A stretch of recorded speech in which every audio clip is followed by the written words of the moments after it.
Motherhood. 1 minute, you're mom of the year. I love you, Mommy. Then the next, not so much. From bath time to bullying, from potty training to puberty, parenting is full of challenges. But one thing is for certain, you are not alone. Welcome to Modern Mom Probs. I'm your host, author, mother, parenting expert, Tara Clark. Join me while we tackle today's modern mom problems. Welcome back to another episode of Modern Mom Probs. Here at Modern Mom Probs, we try to solve the world's problems, but if we can't, hey, at least we're having fun talking about it. Today's topic is put an end to mom guilt and burnout in 10 minutes a day with Dr. Maggie Vaughan. Dr. Maggie Vaughan is an award-winning psychotherapist with over 15 years of experience offering support to individuals, couples, and families. She is the head of youth transformation at Tapouts, which offers live coaching to kids around the world to instill them with the life skills needed for support in relationships and school, all while having fun. Maggie is also the author of Depression Relief Journal. Her experience has been featured in several media outlets, including the New York Times, Huffington Post, and the Daily Mail. Maggie, welcome to the show. Oh, thank you so much for having me. I'm so excited that you're here. So you've been supporting families for 15 years, families, couples, all of that. Tell us a little bit about yourself. Yes. So I am a licensed marriage and family therapist. I also hold a degree in clinical psychology and specialize in work with families and couples. And as you know, I am proud to be a part of the Tapouts team as their head of youth transformation. Tapouts is a live coaching platform in which kids come together weekly in small groups led by experienced coaches who engage the kids in games and other fun activities designed to help them learn how to express emotions, manage troubling thoughts, develop a growth mindset and resilience skills so that they can live as happy little people and grow into happy big people and give parents the reassurance that their kids are developing these vital skills early in life so that they don't have to suffer from not having them later in life. And as I imagine will become evident as we chat, I think supports like Tapouts can give parents some desperately needed respite and reinforcement. Yeah, absolutely. My son is a part of the Tapouts community. I want to mention that he's been doing it now for great. about 9 months, I think. He's been doing it since the spring, and he loves it. It's probably his favorite extracurricular activity. He loves it so much that even on Thanksgiving Day, he did Tapouts, and we had Thanksgiving dinner and all of that kind of stuff. We were like, oh, it's 5:15 on Thursday. You know what that means? And he signed on for Tapouts, and that's how committed he is. Yeah, he doesn't even miss it on holidays. He loves it. He's such a huge fan. That is awesome. And it points to two things. That one, it is really fun, and it offers, it's available at so many different times that surely it will accommodate your schedule. If you can meet on Thanksgiving, you can meet almost any time. Yeah, absolutely. So today you're here to talk about putting an end to mom guilt and burnout in 10 minutes a day. And I don't have to tell you this, but the number of moms entering the workforce has steadily increased over the last 50 years. However, somehow the number of hours that moms spend with their children has also increased. Why is this the case? So since World War II, when Benjamin Spock encouraged responsive parenting and treating each child as an individual, there has been a trend toward child-centered parenting that has just snowballed over time. And particularly since the 1980s, our society has just latched on to this ideology of intensive parenting. And so as a result, in our culture, from a very young age, we are told directly and indirectly that the best moms spend tons of time with their kids. And what this ideology postulates is that it's a mother's, and this belief system is still pretty gendered in nature, that it is a mother's constant engagement with her children that is critical for a child's social, emotional, and physical health.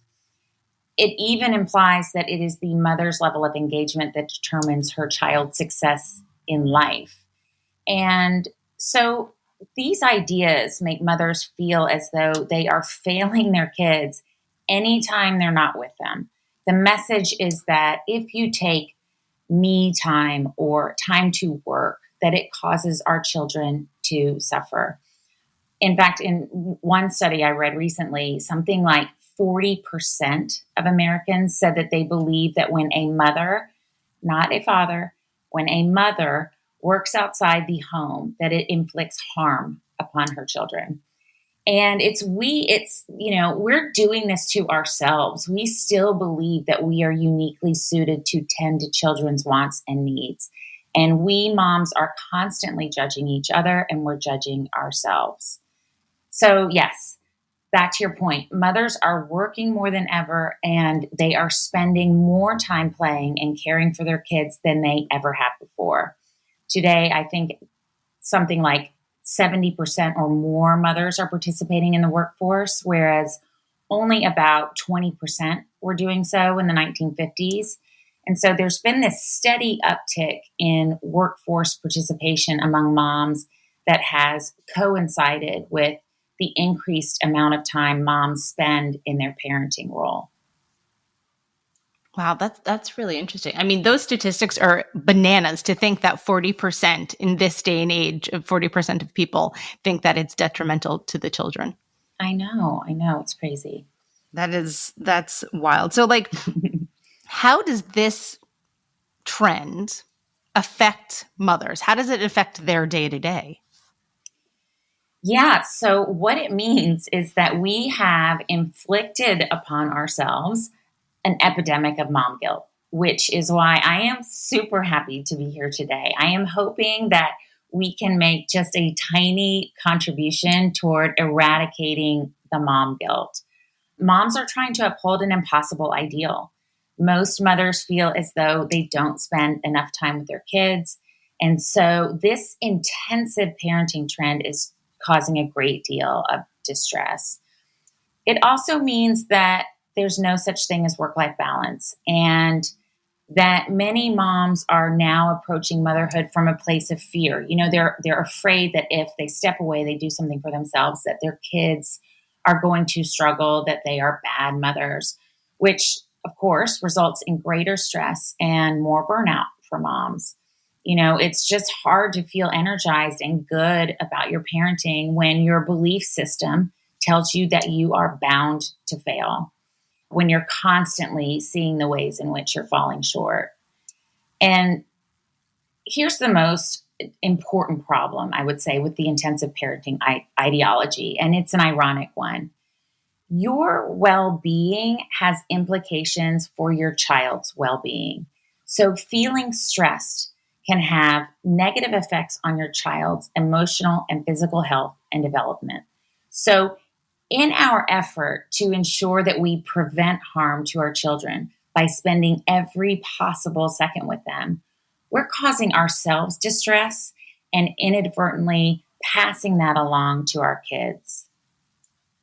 I think that is such a huge takeaway that is not addressed enough. You know, people always talk about like, oh, self-care and take a moment for yourself. And it's like, yes, self-care is important, but also like even more than, you know, getting your nails done or taking like a hot shower. It's the fundamentals that are underneath that of, like you said, spending 100% of your time with the children or not having time to be able to even come up for air, so to speak. Yeah, or when you take that time feeling as though it's not really okay for me to take this time, but someone suggested I do it, so maybe it's okay. I'm not really sure, but my friend is at the soccer game right now, and so maybe I am the bad mom. So and so spends more time. You know, we're just constantly evaluating ourselves, so it's hard to actually do it and trust that it's okay. Yeah, no, I was very much like that when my son was younger and when he was a toddler. I was like, oh, I can't do this. Oh, I have to. And as he's gotten older, I've obviously become much better about that. But I think it sort of helps when the kids do get older. It's different when you have a 10-year-old versus a 3-year-old. You feel like, oh, I have to be here every second of the day. And that's just simply not the case. So, as you mentioned, just based upon what you've described, we're setting ourselves up for burnout, for stress, for guilt with this mentality that we have to dedicate every second of the day to our kids. So really, my question to you, Maggie, is how much time is enough? Yeah, what I want parents to know is that what the research shows is that it's the quality of time, not the quantity, that matters when it comes to building a secure attachment with your child and contributing to their success in school and relationships.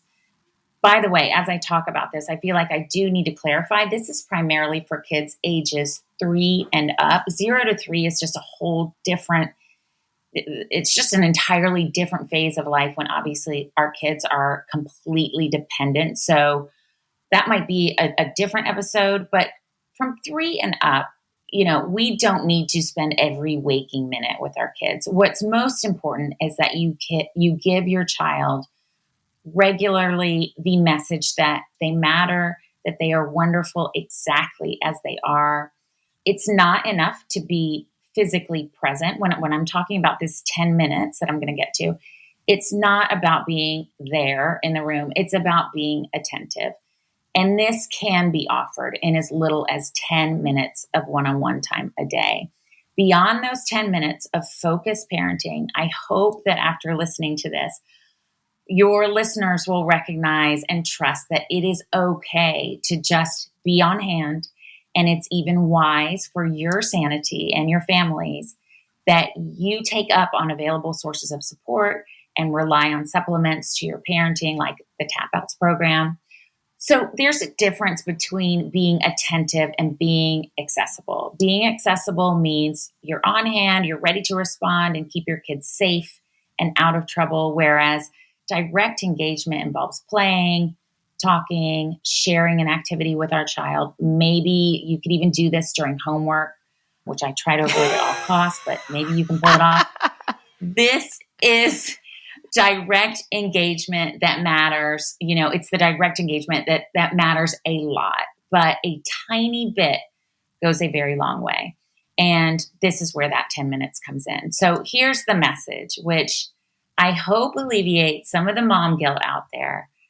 Simply setting aside 10 minutes of one-to-one time with your child, free of distractions, is enough to reinforce a secure attachment and raise an independent, confident, and resilient child. That's so important. Going back to, I have so many questions. I have so many follow-up questions for you, Maggie. So going back to the homework, I want to share a quick story. Last year, when my son was in 4th grade, he had a hard time with math homework. He would come home, there would be tears. It was very frustrating. I'm not great at math myself, so it was also hard for me, but I could do long division, so that's fine. And so he would come home and it would be a struggle. And I'm sure so many people can relate to this.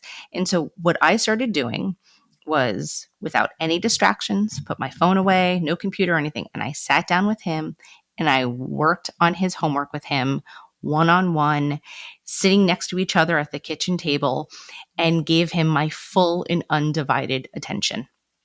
And it paid off in dividends. He stopped crying. We didn't have the struggles that we had. He knew that I was there if he needed me. Sometimes I would play dumb and say, I don't understand this concept. Can you show me how you got to that answer? Can you show me how you did it?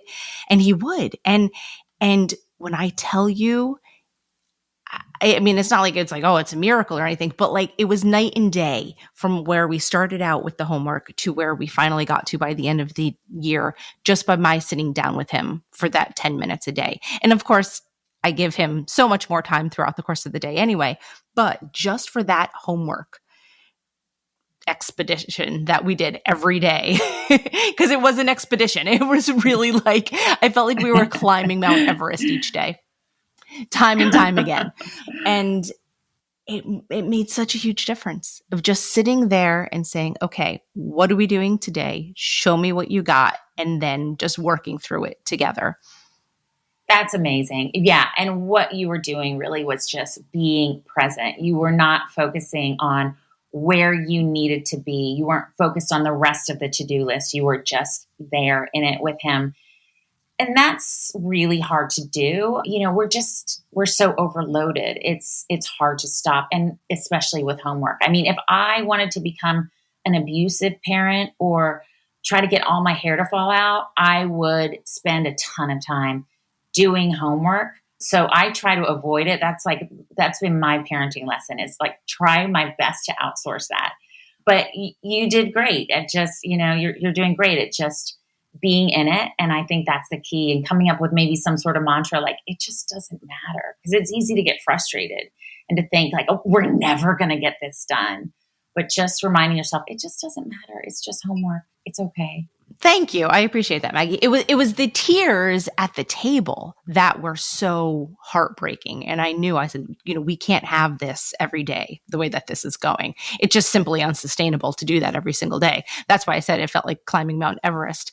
But eventually, like I said, it was fine. And we worked together and gave him my undivided attention. And we got through it, and we got through it together. And he knew that we were doing it together as a team, and he didn't feel alone, and he felt validated. And so I think that's, some of the most important things that we could do as parents. No, it was challenging. I'm glad that's behind us now. Because it really was tricky. So my follow-up question to that, though, is, I have one child, but what about families with multiple children? So you're saying, Yes. What do we do in that situation? Yeah. So if you have more than one child, you're going to want to spend this 10 minutes of direct engagement with each of them. So you'll have to do it multiple times. It doesn't sound like a lot, but actually when you do it, when you try to pull this off, you'll realize that 10 minutes of focused time takes a lot of discipline. There are so many distractions in this world, and there are so many things that need to get done. So, taking that 10 minutes for each child to step into their world, to do exactly what's on their agenda, not yours, can be hard. It's like building a muscle for a lot of parents. Like they tell me all the time, like, if I have to do 10 more minutes of My Little Pony talking to the other My Little Pony again, I'm absolutely going to lose my mind. But you develop the muscle, you get accustomed to it, and you find yourself relaxing more and more into those 10 minutes. But yes, you do need to do this with each child, ideally. That makes sense. It's funny that you said about the My Little Pony talking. That sometimes, depending on the day, getting on the floor and playing is really hard. It's hard. You're not in the mind space for that. And sometimes you're like, okay, yeah, cool. Let's sit down. We'll play Barbies. Or I don't know, like you said, My Little Pony. But the other days are like, I am just not doing it. Or then in the back of your mind, you're thinking about all of the other things you could be, or not even could be, you should be doing, right? I'm using should in quotes, right? There's so many other things where you're like, I should be folding that laundry. I should be getting back to that client. I should be doing all of those things. And then that feeds into the mom guilt and the burnout that you were talking about earlier. Completely. Again, we're always judging ourselves. Yeah, my daughter is in this stage where she wants me to tell her what this Barbie is saying to the other Barbie. And then she wants me to switch roles and tell her what the other Barbie is telling the one. And I'm like, I'm just so not creative. I am like, Barbie's bored. I am so bad, but I have to try. Yeah. Barbie thinks mommy is really not very creative. I understand. I used to be like that myself. Too. Yeah. But you're right, though. So it I try is building to a muscle. Myself. It is. And now I try my best to submerge myself in these stories. And the more you get into it, the more you get into it. And the faster the time passes. But that's true. Or it's like, Mommy, you're not playing that right. No, Mommy. That's not how Barbie goes. You're not doing it right. Exactly. Oh, that's so funny. So, okay. So I'm going to go back to this 10-minute and Barbie and My Little Pony and all of that kind of stuff. How can we make the most out of those 10 minutes? So in a nutshell, what kids need from parents is to know that they're safe and to know that they're seen. And so when we talk about the 10 minutes of direct engagement, we're mainly focused on the seeing part, seeing our kids, showing our kids that we're taking them in and that we like them exactly as they are. So the first part of this is the setup. You'll need to make sure that you're free from potential distractions such as your phone, your TV, your computer, which obviously can entice you away to check email or TikTok or whatever it is that, whatever your temptations are. And second, ideally, as we've discussed, this is one-on-one time. So again, if you have more than one child, you'll want to do this with each of them. So in terms of the actual engagement with your child, I often use the acronym CLEAR with my parents just to help them to remember some of these elements of this engaged time. So CLEAR. The C is for curiosity. And I'm sure you know what that is. This is just about showing interest, asking open-ended questions, asking follow-up questions. An example might be, so what made you decide to paint today? Or if you're reading a book with your child, you could ask, so why do you think so-and-so is crying? Just showing them that you're really engaged in this activity. The L is for letting them lead. Letting your child, lead the way gives them a sense of self-efficacy. It helps them to build confidence and independence. It shows them that their ideas are valid ones and that it's okay to make mistakes. It even helps them to develop self-regulation skills because inevitably something they're trying won't work and they will have to decide what to do about that disappointment. At tapouts, we reinforce this by constantly praising the effort, the ideas, so that when disappointment occurs or someone answers something incorrectly, it's in the context of all of that positivity. So it very quickly fades into the background. E is for eye contact. This indicates that you're taking your child in, that you're with them, that they matter to you, and that you want to connect with them. With this, as with all of these elements, I realize that every kid is different. Some kids really don't like eye contact. With any of these, you don't need to deliver at the same level of intensity. You can, cater to your particular child. So do whatever feels right, whatever feels like is helping to facilitate that connection most. A is for attunement, just labeling and validating your kids' experiences and emotions, responding to your kids' emotional expressions with empathy. Attunement helps kids learn how to read their own internal signals and to self-soothe, and it reinforces that secure attachment that they have with you. Attunement is something, again, that the tapouts coaches do with an amazing, they just do an excellent job of modeling the attunement. They very much prioritize helping the kids to read their own and others' emotions so that they can become skilled at self-regulating and connecting with their peers. So this is something that we certainly reinforce at tapouts. The R is for reflect, repeating back to your kids what they've said or verbalizing what it is they're doing so that they know you're taking them in. Again, that you're fully present.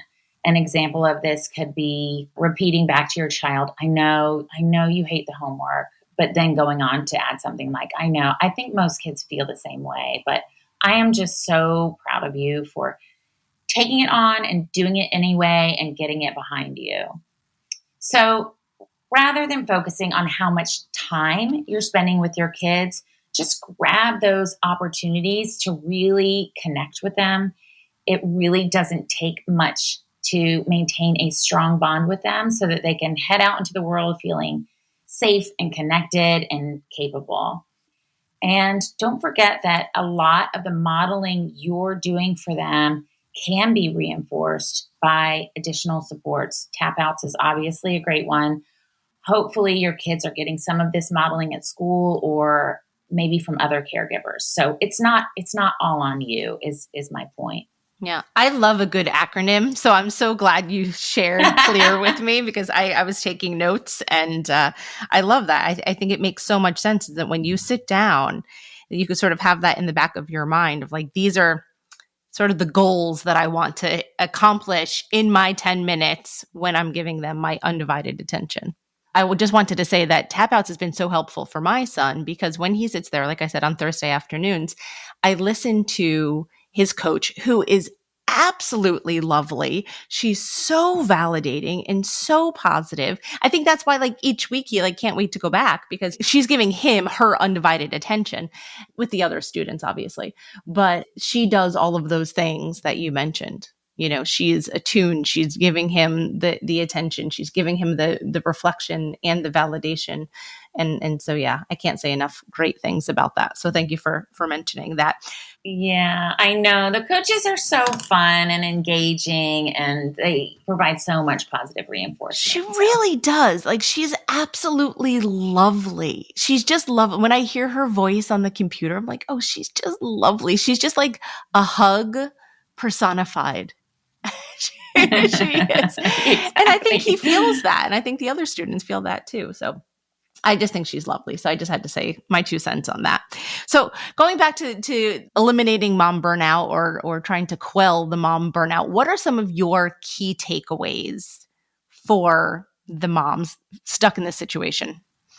Recognizing that we are in an epidemic of mom guilt. We need to be careful about how we evaluate our parenting and that of others. We are all just doing the best we can. And so I think it's important that we have compassion for one another as well as ourselves. Next, it's the quality of engagement rather than the amount of time spent parenting that the research shows matters most. Meaningful engagement can take place in just 10 minutes a day. Third is that kids need well-adjusted parents. Parents who sacrifice sleep, childcare support, and parenting support, leisure time, so that they can spend every waking hours with their kids, feel exhausted and stressed. And that stress trickles down to our kids. So it's okay and beneficial to you and your child to spend time doing other things. And finally, moms need support. So ask yourself, what are my untapped sources of support? Can your spouse, another family member, a friend offer additional support? Does your child's school offer aftercare? Can you supplement your parenting by leaning on tapouts for life skills coaching? Remember that when your kids learn critical life skills from anywhere, it not only helps them, but it has a positive effect on the entire family unit. So the bottom line is that you are helping, not hurting your kids by having a life of your own, by leaning on other people and programs, and by taking breaks that allow you to be less stressed and more present when you're with them.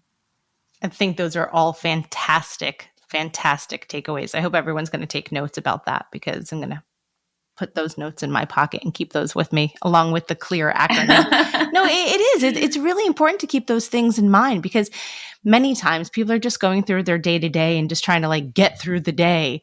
And you're not taking a step back to reflect on those important topics. Mm-hmm. Mm-hmm. And parenting is so hard. It's so hard. So I think we need to go easier on ourselves. Definitely. You know, there's so much mom shaming and judgment. And sometimes you catch yourself doing it and you're like, oh my gosh, no, why, I have to, no, stop that. What's, you know, and so you do it to yourself, you do it to others. And I think it's just really important to give ourselves grace and to give others grace because everyone's just trying their best. And I think that's why it's important, like you said, to rely on the community and the resources that are available to sort of, you know, help ourselves, but as well as help our children. Mm-hmm. And to feel good about that, not bad. Yes, not guilty about it.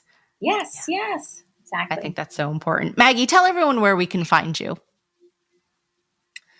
Well, so I hope that some of your listeners will check out the Tapouts website at tapouts.com to see how Tapouts might be able to support them and their families. I'm sure that more than a few are overwhelmed and worried about their kids. And so if any of them can use a little relief, this is a fabulous resource. As we've discussed, it's super fun for kids. It's available from anywhere in the world. It is backed by the science. And it takes some of the burden off of parents to ensure that their kids learn the life skills needed to be well adjusted. You can also find Tapouts on Instagram. The handle is Tapouts app. Yep. And like I said, I can totally vouch for it because my son's been doing it for about a year. He loves it. He loves it so much. He does it on holidays. He does it when he's on vacation. It's probably his favorite extracurricular activity. And the reason why I think that is so is because like we said earlier, like it's so validating. It validates his feelings. It gives him tools like box breathing, body scanning, different things that he's never had access to before, but now he has access to it. And so when he starts to feel frustrated at school or because of homework, then he's able to tap into his toolbox and sort of work through those bumps in the road. I love hearing that. It makes me so happy. Yeah. And the kids have the opportunity to connect as well, which I think many of them enjoy and they have fun. And we know that the research shows that if you have fun while you're learning something, you're much more likely to retain what you've learned. So I think that's a major part of the program. No, it definitely is because they earn points. And so his thing, he is singularly focused on getting enough points to get this one particular item. And every time he's like, I'm going to get this item. I'm going to get it. I'm working towards it. And he's like genuinely working towards it. So I'm proud of him for having goals. Oh, so cute. It's cute. Maggie Vaughan, thank you so much for being here today. Oh, thank you so much for having me.